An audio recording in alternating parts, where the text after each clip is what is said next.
ఏపీలో జరిగిన ఎన్నికల్లో వైసీపీ కార్యకర్తలు ఇష్టారాజ్యంగా వ్యవహరించారని మాజీ మంత్రి సోమిరెడ్డి ఆరోపించారు. ప్రశాంతంగా జరిగే ప్రాంతాల్లో కూడా విధ్వంసాన్ని సృష్టించారంటూ ధ్వజమెత్తారు. తమ పార్టీ కార్యకర్తలపై కర్రలు, రాళ్లతో దాడి చేసి వారిని గాయపరిచారని ఆయన ఆవేదన వ్యక్తం చేశారు. ఎన్నికల ప్రక్రియను ప్రశాంతంగా నిర్వహించడంలో పోలీస్ యంత్రాంగం విఫలమైందన్నారు. టీడీపీకి బలమైన ఓటు బ్యాంకున్న ఈ కేంద్రంలో భయాందోళనలు సృష్టించి పోలింగ్ జరగకుండా చేసేందుకు యత్నించారని మండిపడ్డారు. దొంగ ఓట్లు వేసేందుకు యత్నిస్తున్న వారిని అడ్డుకున్న టీడీపీ బూత్ ఏజెంట్లపై దాడి చేశారని తీవ్ర వ్యాఖ్యలు చేశారు. పోలింగ్ అనంతరం వైసీపీ నేతలు టీడీపీ కార్యకర్తలపై దాడులను కొనసాగించారని చెప్పారు. వైసీపీ నాయకుల అరాచకాలపై గవర్నర్కు ఫిర్యాదు చేస్తామని ఆయన వెల్లడించారు. అహంకారానికి ఆత్మగౌరవానికి మధ్య జరిగింది.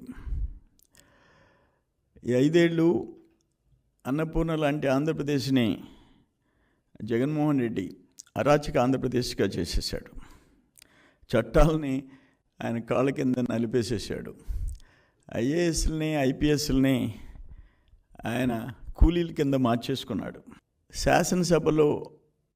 నిండు శాసనసభలో రాష్ట్ర ప్రజలు ఎన్నుకున్న చట్టసభలో శాసనసభ్యులు అందరు కలిసి బడ్జెట్ సెషన్స్లో నిర్ణయాలు తీసుకుంటారు, అలొకేషన్స్ చేస్తారు. వాటన్నిటినీ చెత్తపుట్ల వేసాడు. ఒక చట్ట సభ నిర్ణయాలకి విలువ లేదు, వ్యవస్థలకి విలువ లేదు, ప్రజాస్వామ్యానికే గుడ్డలు పెట్టు.